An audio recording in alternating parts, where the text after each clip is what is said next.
Selamat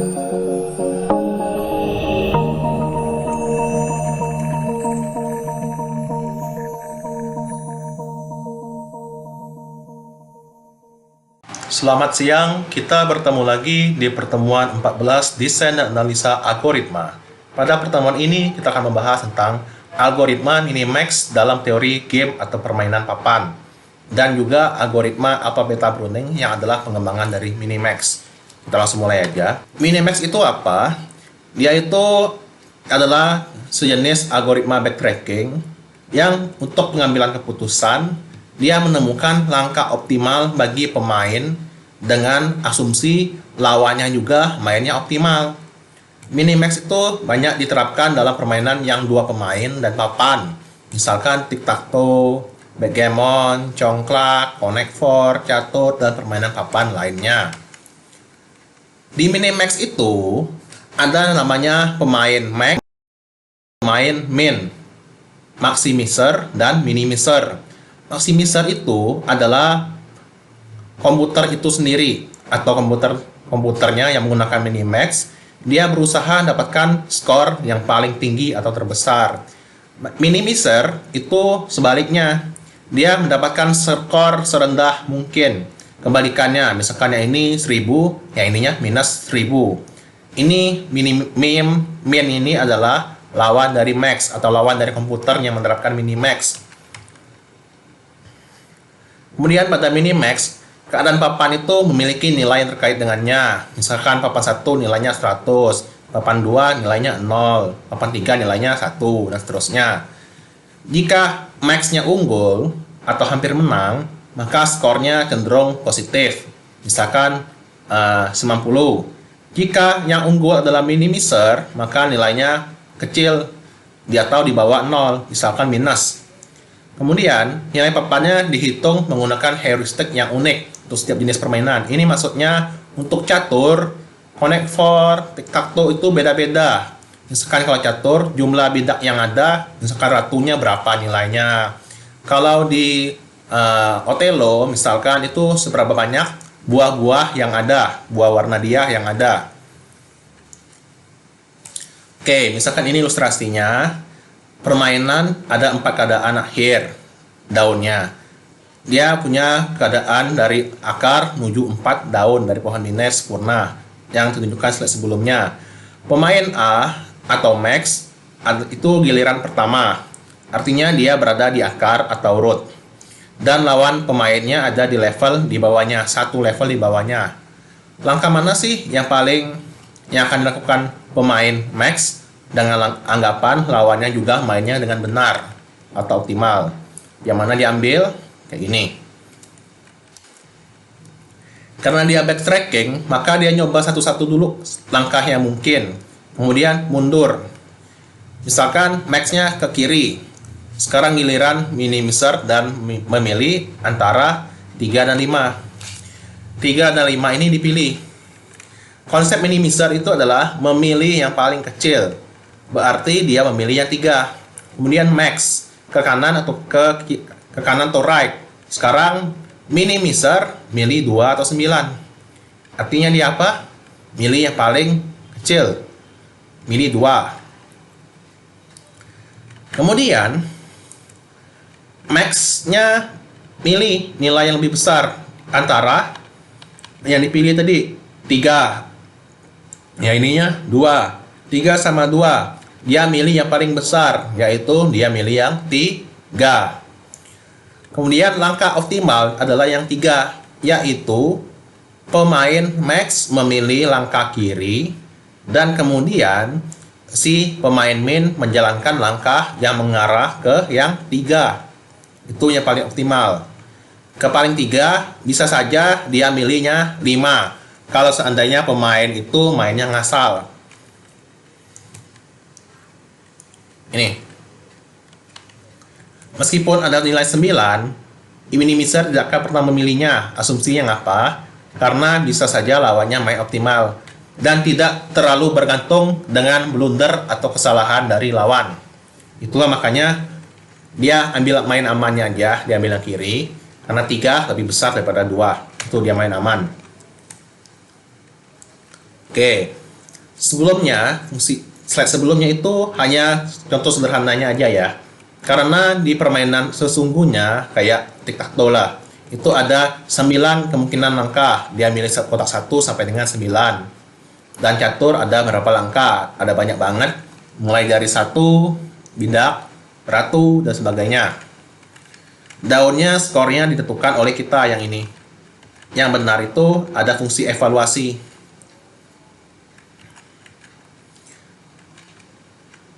Oke, sekarang kita bahas tentang fungsi evaluasi. Apa itu fungsi evaluasi? Setiap daun itu punya nilai yang terkait dengan nilai disimpan dalam array.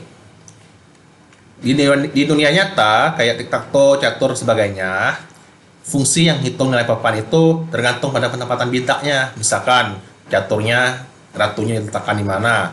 Disebut dengan fungsi evaluasi atau kadang juga heuristik. Mirip-mirip sama Astar kemarin.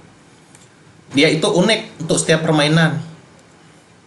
Di pertemuan ini kita bahas yang paling simpel aja, yang ada 9 kemungkinan maksimalnya, yaitu tic-tac-toe, yang terdiri dari 3 kali 3 kotak. Memberikan nilai tertinggi untuk papan jika giliran max, dan nilai rendah untuk papan jika gilirannya min. Contohnya, X itu adalah max, dan O itu adalah min. Di sini 0, itu min. Jadi di sini komputernya menang, dikasihkan nilai plus 10 atau plus infinity. Ini juga O menang. Karena O menang, minnya menang, dikasih nilainya min 10 atau min infinity. Jika seri, maka dikasihkan nilainya 0. Itu netral antara positif sama negatif, atau ketika kotaknya penuh. Bisa aja sih selain 10, misalkan plus 1000, plus 1000 atau min 1000. Tapi itu semua tergantung dari itu nilai yang mungkin dari heuristik itu. Misalkan nilai heuristiknya mungkin itu 212, maka tidak relevan kita pakai 10 karena dia lebih kecil dari 212. Kok kondisi menangnya lebih kecil daripada kondisi belum menang. Oleh karena itu gunakan yang di atasnya, misalkan 1000 atau 999. Ini tic-tac-toe itu kita pakai aja, bisa 2 dimensi, 3 kali 3 gini, atau bisa juga sih sebenarnya pakai 1 dimensi aja, isinya 9, 0, 1, 2, 3, 4, 5, 6, 7, 8 gitu. Dia memeriksa satu persatu kolom, diagonal, barisnya, apakah ada yang 3 kotak berturut-turut. Ini untuk baris. Row, row, row. Row-nya bergeser, yang ininya sama, 0, 1, 2. Row 0, row 1, row 2. Kolom juga, kolom 0, kolom 1, kolom 2. Yang ininya tetap, yang ininya bergeser nanti 0, 1, 2. Ini kalau diagonal. Diagonal itu apa? Yang sama, 0, 0, 1, 1, 1, 1, 2, 2, kayak gini. Atau bisa juga 0, 2, 1, 1, 2, 0. Kanan atas ke kiri bawah. Atau 0 kalau dia nggak ada memenuhinya, atau kalau dia masih belum menang, dikatakan 0 kayak ini.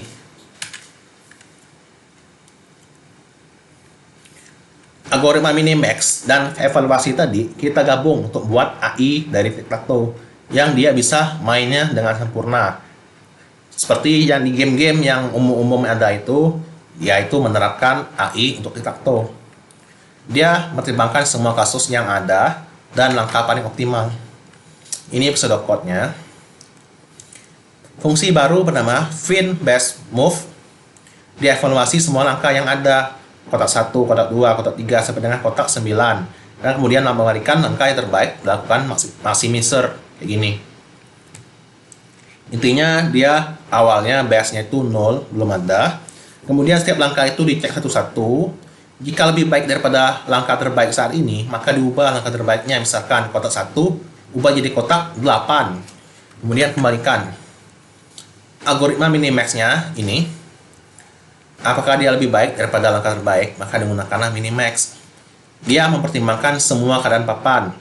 Misalkan di sini satunya X, yang keduanya adalah X, 0, X. Nah, kayak gitu. Diceklah satu-satu. Kemudian dia menggunakan fin best move, bedanya dia mengembalikan nilai, bukan langkah. Nilainya nilai terbesarnya berapa. Ini pseudocode-nya. Jika kedalamannya kosong atau sudah simpulan daun, maksudnya state permainan berakhir antara seri kayak menang atau kalah, maka kembalikan nilai dari papan itu berapa sekarang. Jika pemainnya masih miser atau pemainnya komputer, maka gunakan min 1000 adalah nilai positif. Yang intinya dia lebih kecil daripada angka positif. Kemudian setiap langkahnya itu dijalankan. Kemudian minimax-nya manggil papan lagi kedalaman min 1 false. Manggil lagi fungsi ini secara rekursif, manggil ke atas lagi, dan dia sekarang adalah LC karena dia adalah pemain minimizer. Dapatlah nilainya, dikembalikan ke sini. Dapat nilai terbaik adalah yang nilainya paling besar antara nilai terbaik yang ini min 1000 sama nilai saat ini, misalkan 5. Dan dia kembalikan lagi ke yang manggilnya, yaitu yang pertama atau main. Itu dia. Bedanya kalau minimizer, dia pakai plus 1000 dulu nilai awalnya, kemudian yang ini yang di true, dan dia pakai min. Terbaik untuk minimizer adalah yang paling kecil, dan terbaik untuk maximizer adalah yang paling besar. Itu aja prinsipnya. Terus kita bisa saja membuat minimax itu lebih pintar lagi. Kenapa? Karena di contoh sebelumnya itu dia tidak begitu memperhitungkan kedalaman. Bisa saja misalkan yang langkah pertama, yang kiri, dia bisa menang dalam 8 langkah.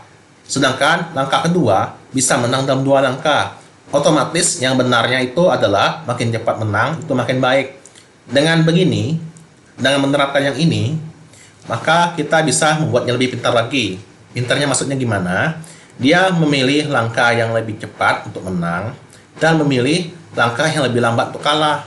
Mengulur-ulur waktu. Artinya apa?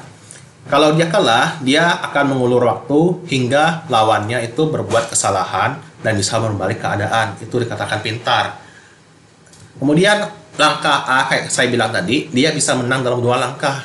Langkah B itu 4 langkah. Jadi yang normal itu kan harusnya dia milih yang cepat. Gimana caranya biar milih yang cepat?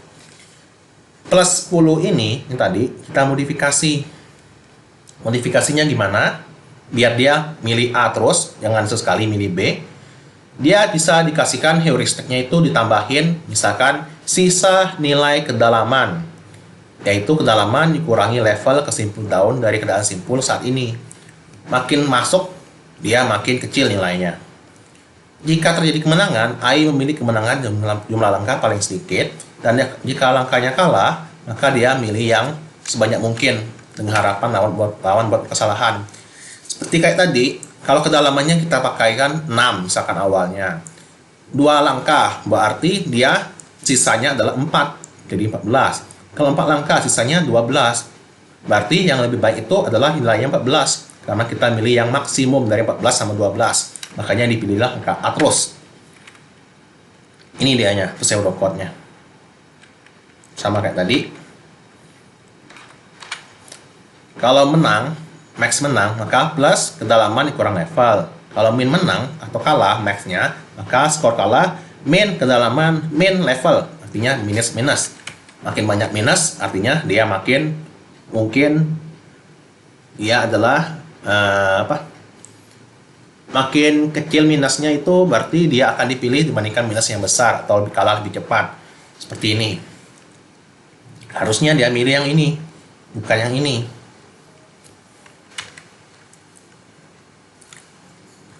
Oke, dari contoh sebelumnya, jika dia milih 20, kemudian O-nya memilih 21, 20 yang ini, baris 2, kolom 0, dia milih 21, maka O-nya menang. Maka nilainya min 10.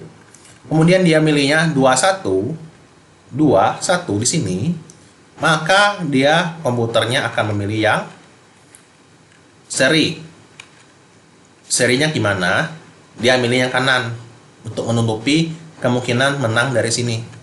Kemudian jika dia milih yang paling kanan, maka dia hasilnya akan langsung menang. Nilainya plus 10. Dan penelusurannya berakhir ya. Dan kalau dia X-nya milih tengah, dan dia berharap ini, Kalau pemainnya cerdas, otomatis dia pasti milih yang kanan ini. Dia nggak ngulur waktu lagi. Kalau dia milih yang ini, berarti dia udah optimal mainnya. Dia milih ini, udah optimal. Dia menutup kemenangan kita atau permainan atau kemenangan komputer. Yang ini, dia mainnya ngasal sehingga bisa menang. Itulah dikatakan min. Dia milih yang paling kecil, yaitu 0. Jadinya kemungkinan untuk ininya kecil sekali. Kalau lawannya mainnya nggak ngasal. Ini dia penjelasannya. Kemudian ada juga namanya alpha beta pruning. Apa itu alpha beta pruning? Itu peningkatan atau pengoptimalan dari minimax. Dia ada menggunakan parameter tambahan, yaitu alpha sama beta. Apa gunanya? Dia bisa mengurangi waktu komputasi atau perhitungan langkah dengan efektif. Kenapa efektif? Karena dia bisa melakukan pemangkasan atau pemenangan cabang di pohon permainan yang nggak perlu dicari karena sudah ada langkah yang lebih baik dari sebelumnya. Dia dengan ini, pemotongan ini, dalam waktu komputasi ini, pencariannya bisa jadi lebih cepat. Misalkan awalnya 3 detik jadi 1 detik. Dan lebih dalam, artinya dia makin pintar dan bisa memprediksi dari 6 langkah ke depan jadi 8 langkah ke depan misalnya. Alpha beta pruning, kenapa disebut alpha beta pruning? Karena dia ada 2 parameter tambahan, yaitu alpha sama beta. Apa itu alpha sama beta? Alpha itu nilai terbaik saat ini untuk maximizer, paling besar pada level tersebut atau di atasnya. Beta itu nilai terbaik untuk minimizer atau paling kecil pada level tersebut atau di atasnya. Artinya apa? Di sini dia akan mengingat langkah terbaiknya, misalkan sebelumnya A nilainya 10, B cuma 3, C cuma 5, berarti otomatis dia nggak milih yang B sama C. Begitu juga beta. Ternyata yang lebih baik untuk beta, untuk min adalah langkah B, sedangkan A-nya kecil, lebih besar daripada B, C-nya juga lebih besar, maka dia pakai yang B, kurang lebih itu. Nanti ada penjelasannya lebih lengkapnya gimana. Ini pseudocode-nya mirip sama yang tadi, bedanya hanya ada parameter alpha, beta, alpha, beta, alpha, beta. Sama ini, alpha sama dengan max alpha terbaik ini sama sebelumnya. Jika betanya kurang daripada alpha, maka break. Beta kurang dari sama dengan alpha, maka break. Apa ini artinya? Beta itu nilainya akan besar ya, akan lebih besar daripada alpha atau enggak. Seandainya betanya itu lebih kecil sama dengan alpha, misalkan betanya hanya 3 dan alpanya 5, maka akan dilakukan break atau loncat dari perulangan ini. Artinya sudah ditemukan langkah yang bisa buat pemain max-nya menang. Ini juga sama, di sini juga betanya kurang daripada sama dengan alpha, maka itu kondisinya pemain max-nya itu unggul. Maka pencariannya ini, perulangan ini dihentikan dulu. Kemudian minimax ini untuk manggilnya 3, 0, awal dari alpha adalah min 1000 dan awal untuk beta adalah plus 1000. Ini sama yang tadi contohnya. Nilai alpanya min 1000, betanya 1000, itu awalnya di sini di A ini tadi. Kemudian diturunkanlah ke berikutnya di pohon-pohonnya. A maximizer harus milih antara B sama C. A akan memanggil B dulu karena abjad. B itu minimizer, artinya apa? Dia milih yang kecil antara D sama E, belum ada nilainya. Kemudian D dipilih dulu, dia max, dia milih yang paling kecil antara 3 sama 5. Yang mana paling kecil? 3. Min 1000,3, yaitu 3. Min 1000 ini dapat dari mana? Dari atas tadi diturunkan. Kemudian apakah simpul kanan perlu diuji atau tidak? Kondisi betanya kurang dari sama dengan alpha. False. Kenapa false? Karena ini kan max, baru ada nilainya alpanya. Alpanya tadi adalah 3, sedangkan betanya 1000. 1000 kurang dari sama dengan 3 enggak? Belum ya. Karena belum, itu artinya dia belum memastikan kemenangan. Jadi pencariannya dilanjutkan. Jadinya kayak gini awal-awalnya. Alfanya sampai sini 3000, 3, betanya 1000. B lebih daripada A. Oke, artinya apa? Ditelusuri. D sekarang periksa anak-anaknya yaitu 5. 5. Kemudian dibandingkan lagi 3 sama 5. Besar mana? Besar 5. Maka alfanya jadi 5. Nilai D ini sekarang 5. Alfanya 5. Kemudian 5 itu kembali lagi ke B. Kembali ke B. Yaitu 5. Maka betanya adalah minus atau paling kecil antara 1000 sama 5. Betanya dapat di sini adalah 5. Dia sekarang manggil E. Dia manggil E. Apakah dia dapatkan nilai yang lebih rendah dari 5? Ada yang lebih rendah?